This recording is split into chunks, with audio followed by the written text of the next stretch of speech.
and I finally made it to Switzerland. It has been a week that I've been here, and today I just wanted to share with you the difference that I felt between Australia and Switzerland, and also how was the transition between working in one time zone and moving to the other. By the way, my name is Gabriela Luersen, and I'm a business coach for women.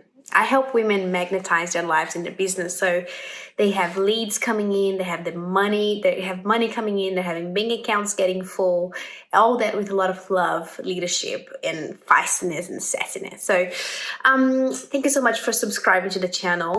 And if you have not yet subscribed, hit that subscribe button so you can follow me in my journey now that I'm embracing this digital nomadness style. So a week ago, I left Australia and I basically packed my whole life into 3 suitcases and I got myself one flight ticket into Switzerland. As I said in the previous videos, why Switzerland? Because my sister lives in Switzerland. I'm here in her house. She's currently working in the next room. Shout out to Carol if she's watching this. And I have straight away noticed so many differences from Australia to Switzerland. Now, Australia is a very progressive country. It's a very progressive and liberal country. And actually, I want to do another video explaining the difference I felt when I actually moved from Brazil to Australia, because there was a difference there too. But Australia is a very progressive and liberal country in the sense that people are very forward. People are very modern right there, right? Obviously, Australia was built in the 90s. It's a very, very, very, very new country. So it's not surprising that everything there is so new, that people are so innovative, that people are so inspired. And Switzerland, in the other hand, it's in Europe. Obviously, this weekend we just went to those massive castles and forts that were built in the 1500s. So it's a big difference. Let's first talk about the difference of culture that I'm already feeling. It's really interesting because obviously my sister, we're sisters, but she's been living in Switzerland for 9 years, I think, or something like that, or maybe 10 years. And it's really interesting the difference of mindset that we have. Obviously, I've been a mindset coach for a while now, and personal development has been ingrained in me. But it's noticeable what's actually cultural and what's actually hers. And that's what I want to talk about, how conservative Switzerland is. I know that Switzerland, more than any other country in Europe, well, maybe that's a bit generalized, but I know that Switzerland specifically, different than Germany, for example, that can be also very progressive. Switzerland is very, very conservative, and they really want to conserve the traditions. I think it's almost like a way to protect themselves from outside international influences. If you think about geographically, Australia is an island, so there's not much you can do. Like, there's not as if they're really rigid with immigration, so it's not as if Australia is ever going to have a threat of culture. When in Europe, if you think about it, Switzerland is right in the center of Europe. You have countries surrounding it all around, and you have people from different countries living here. So if they don't really protect their values and their traditions in the extreme level, of course they're going to get swollen by immigrants. Like, there's a lot of Portuguese here that come from Portugal to work here because quality of life here in Switzerland is better. So you get paid more, you spend more, but you get paid a lot more than other countries in Europe. Hence why it's so expensive living here. I think before leaving Australia, I was looking into a list of the most expensive places to live, and Switzerland was on the top. It's more expensive to live in Switzerland than living in New York. So, but it comes with a price. So, getting paid more comes with the price that you have to spend more as well. In that note, I've been really feeling how conformist people are here as well. That it's really acceptable to just say, okay, this is how it is, and I'll accept that. I'm not taking this idea out of nowhere, and I'm not taking this idea out of living here for a week. Not living here, but I've been here before. But I'm taking this idea, talking to my sister, and also talking to a friend of mine that I've connected here, that he's Australian living in Switzerland for a long time. And I was just talking to him about the differences, the cultural differences from Australia to Switzerland, because I'm kind of like going to him going like, oh my fucking God, like Switzerland is so conservative. Like people are so like, they bow down and they conform to things that maybe it's not the right thing or that's not the fairest thing. And he's like, yeah, totally. Australia has a bit of that American spirit of freedom, of being able to say things, being able to not conform to things. Like consumerist laws are very strong in Australia. Like if you're not happy, you can get a refund, you can get that, and you can have your money back, and you can negotiate. It's just really interesting and really in the mindset of small things in the household. For me, like, yeah, but this is not working, let's change it around. And no, but that's how it is. Or no, but I don't even know if there's another way to do this. Just those little mindset things that I've been noticing a huge difference, which I'm missing gigantically. I'm not gonna lie. Also, I am very much missing my freedom that I had in Australia.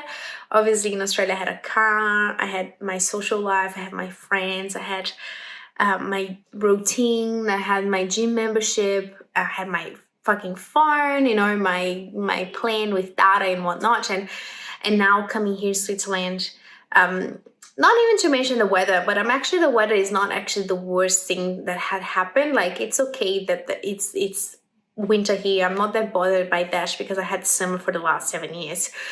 But just the fact that I don't have a car, and obviously I don't want to go, it's raining, I don't want to go to a bus station and catch a bus to be able to see something. Like, it's one of those things that unless I am on the road with a mission or somewhere to go, and then I'm walking with a backpack, like I'm not the kind of person that I will just out of the blue in the middle of the day that it's raining to get a bus and wait 2 hours until I get somewhere just so I can take some photos. So it's really interesting living in an apartment in comparison to living in a house where I had access to nature and trees and birds and this and that and this and that.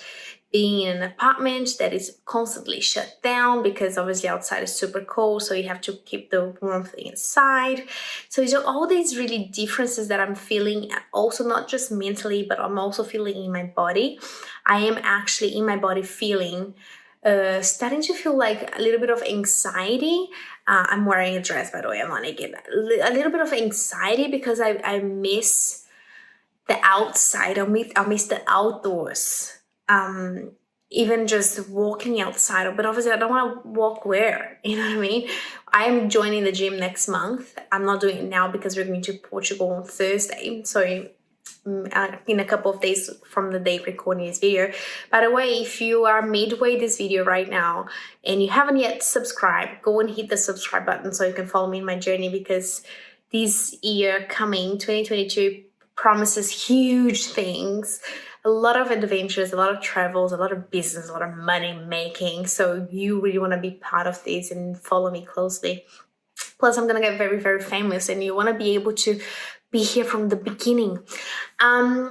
Anyway, moving forward, it's just really interesting how my body is feeling the lack of nature and the lack of outdoors and the lack of social and the lack of everything that I had before. Now I lack. Again, as I said, we're going to Portugal on Thursday, 2 days after the recording of this video.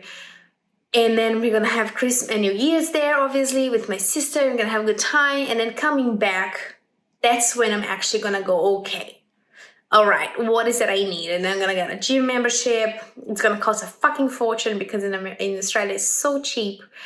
Here's going to be so expensive, but it's just one of those things that I'll have to invest on. And I will, get starting dating. Obviously, it's something that is in me. I can't not imagine living without flirtation and passion and meeting people without any agenda, without having to go to their houses afterwards, but just to be able to meet people and socialize. And that is about it. In terms of, that's the difference I felt from one culture to another and feeling this transaction. In terms of time zones, I thought it would be worse than it was, actually. I have smartly planned my group coaching calls for my clients that happens on Monday and Wednesday. I have already strategically planned that so it suits Europe, it suits Brazil and Australia. In America, it is in the middle of the night. We just can't get all of the countries right, especially being Australia so far away, so extreme. But in terms of that, the only thing that changed for me was instead of doing Monday, Wednesday night, it has turned into Monday, Wednesday morning for me. But also just simply adjusting my calendar to the times that I can work. And then obviously my clients had to be flexible in terms of, instead of having their calls in the middle of the day, they're just having to have it in the morning or having to have it in the evening where I am up, because obviously Australia's in the other side of the world. La-di-da-di-da. So actually that was surprisingly easy to set up the calendar. I was very surprised to hear that, so that's cool.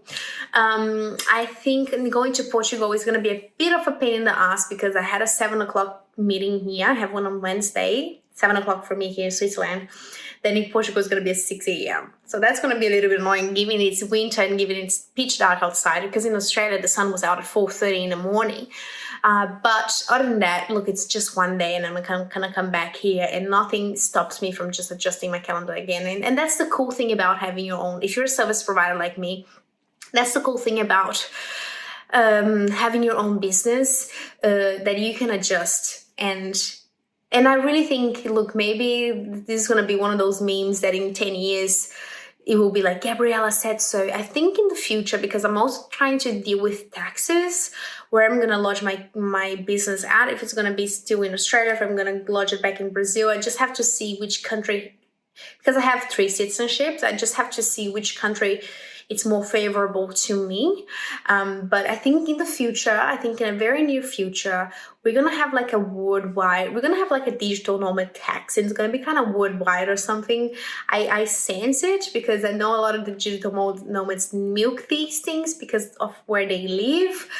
I don't know, man. I'm just saying that I think the future will be that somehow there will be the same way that we have cryptocurrency now, that is kind of like a worldwide thing.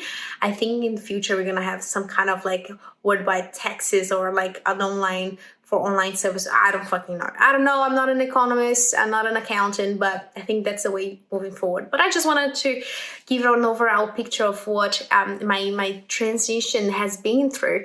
I want to come close to all of you here on YouTube. I have this fantastic love for YouTube. I think YouTube is great because we can have longer videos, we can discuss more, we can articulate things better, we can have a more conversational things rather than Instagram and Facebook where you have to think more about the marketing and the strategy and the neuromarketing. But if YouTube here is a little bit more conversational. So I'm very much looking forward to having a closer connection with every single one of you watching this. Again, if you haven't yet, click the subscription button, go there and click it right now. Do it now. Do it now. Have you done it? Have you done it? Good girl, good boy. Anyway, guys, that's it. A big kiss and a cuddle, and I will probably shoot the next video when I'm already in Portugal, ready for New Year's Eve. Bye. Oh, remember that everything that you want is already yours. Bye.